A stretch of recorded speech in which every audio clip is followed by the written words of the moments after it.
Tiempo de columna, la columna de los días viernes es periodística. Hoy estaremos saludando en instantes nada más a nuestra compañera Mariana Abreu, que hablará de arquitectura hostil y segmentación social.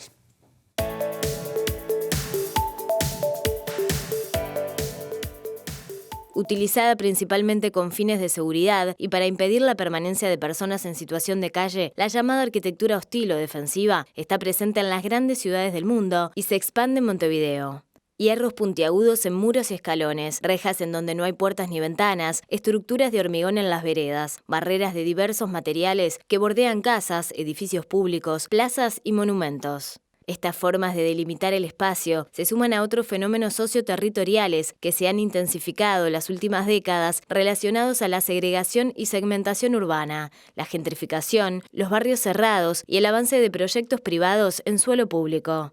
¿Qué ideas sustentan la arquitectura hostil? ¿Qué impacto genera en lo social? ¿Cómo se relaciona a una pandemia que acrecienta la distancia, la sospecha y el miedo al otro?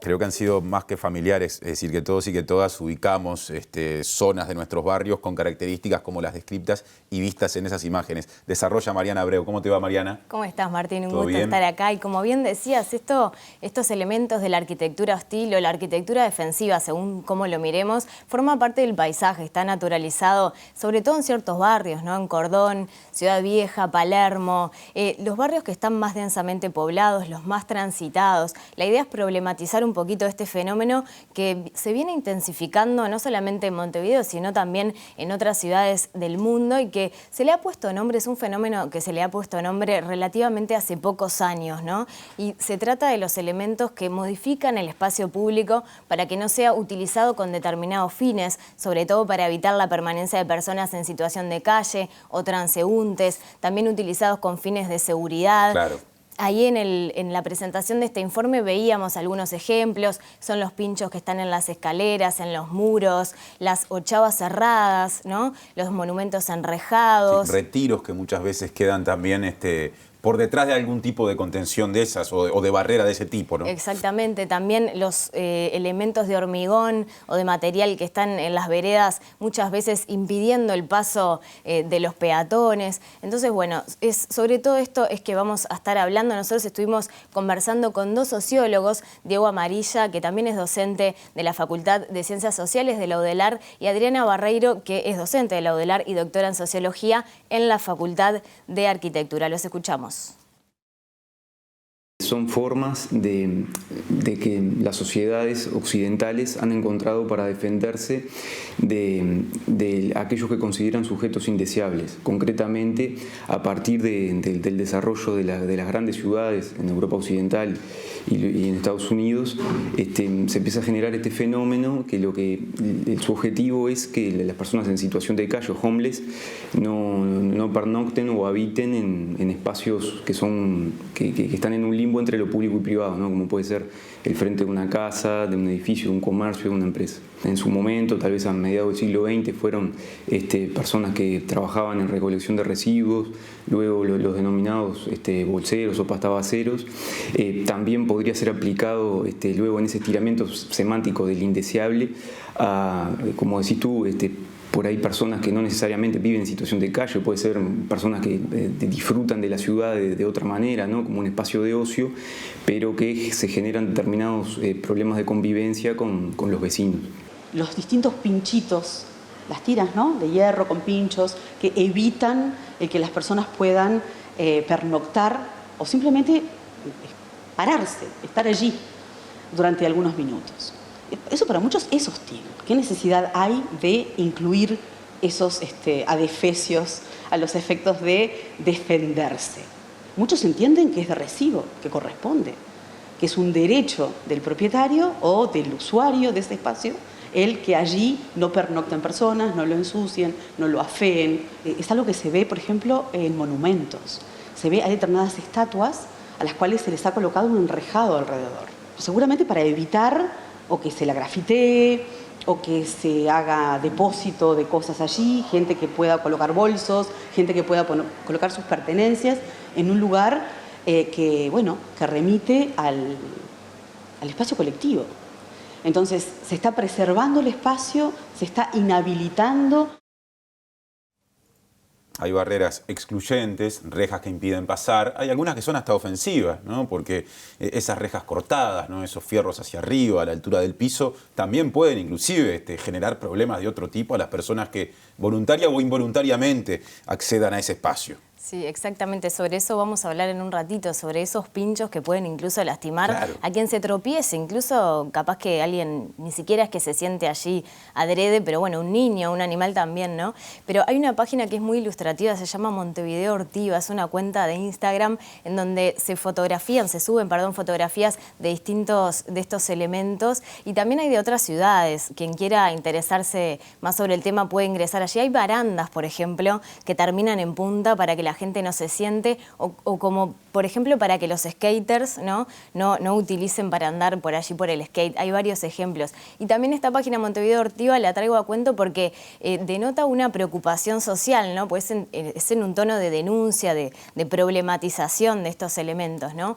Esto tiene que ver con un fenómeno de segmentación social que se da en la sociedad y que se expresa en el territorio de diferentes maneras, ¿no? La arquitectura hostil es una de ellas, pero también está la gentrificación, ¿no? Cuando hay colectivos de población con mayor poder adquisitivo que llega a un barrio, se instala y se va desplazando, ¿no? La población original, la población con mayores ingresos y con más edad está ubicada en Montevideo, principalmente en la costa y en el centro, ¿no? Y en la periferia están quienes tienen menos ingresos y menos edad. Bueno, todos estos fenómenos son parte de lo que está pasando y que tiene sus impactos en el territorio. Otra cosa importante, el avance de los emprendimientos privados en suelo público, en el espacio público, ¿no? Y estados o instituciones que en mayor o menor medida permiten ese avance. Todo esto tiene consecuencias en lo social, en cómo nos vinculamos con el territorio, pero también cómo nos vinculamos entre nosotros. Claro. Y sobre esto conversábamos también con los dos sociólogos, los escuchamos.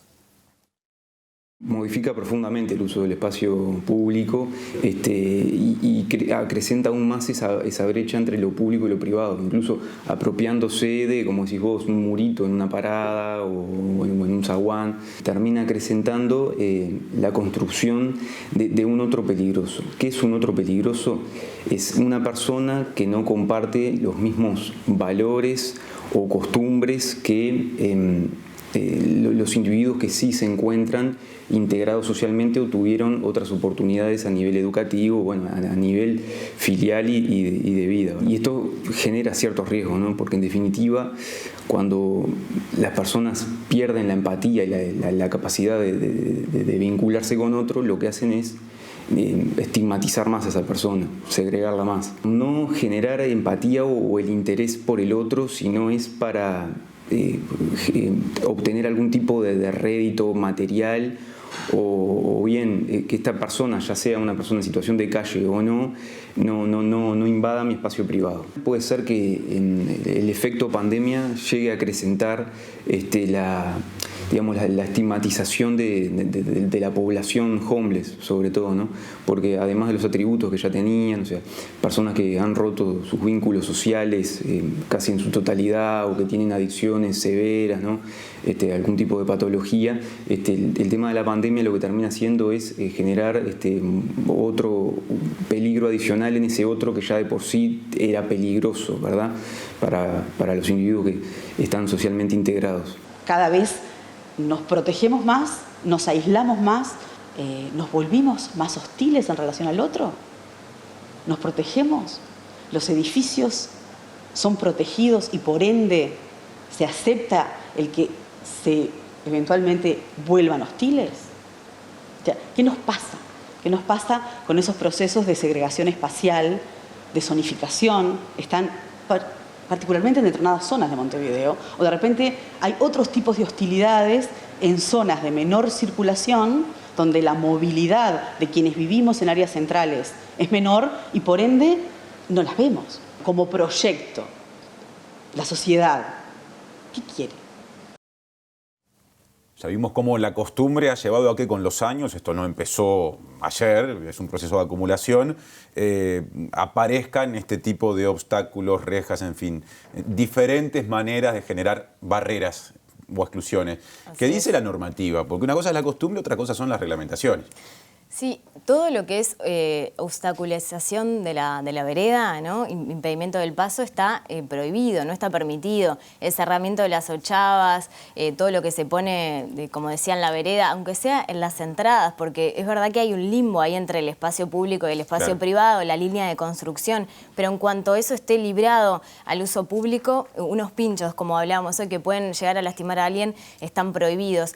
Nosotros conversábamos con autoridades de la Intendencia, Patricia Roland, la directora de Planificación de la Intendencia, y también Carlos Varela, el alcalde del municipio Bes, el municipio en donde mayormente se concentran estos elementos, ¿no? Palermo, Cordón, Centro, Ciudad Vieja. Y bueno, ellos nos decían que se está fiscalizando, que hay inspecciones y hay denuncias, pero que se admite una cierta tolerancia porque, en palabras de Carlos Varela, hay una solución que no se le puede dar a los vecinos que se sienten incómodos, que expresan que viven momentos de tensión, con personas que pueden estar en situación de calle, grupos de personas, con sus pertenencias a la entrada de sus viviendas. Entonces, bueno, Carlos Varela decía, si ordenamos que retiren esa reja de la ochava, ¿qué solución le damos a los vecinos? No hay una respuesta del Estado en ese sentido. También conversamos sobre un fenómeno que da para otro informe, que es el cerramiento de los espacios públicos, ¿no? De las plazas, de los monumentos. Aquí hay una tensión, porque esto tiene que ver con temas estructurales, ¿no? Como hablábamos de hace algunos años, la seguridad pública, la problemática tan dramática de las personas en situación de calle. Esto vendría a ser como un síntoma que acrecienta esa brecha, ¿no? Pero bueno, el tema de los espacios públicos también comprende una cierta tensión, ¿no? La preservación de ese lugar, de una inversión, de que sea disfrutable para un uso por parte de la mayor parte de la población. Pero también qué pasa con eso que debería ser abierto, ¿no? Claro. Idealmente.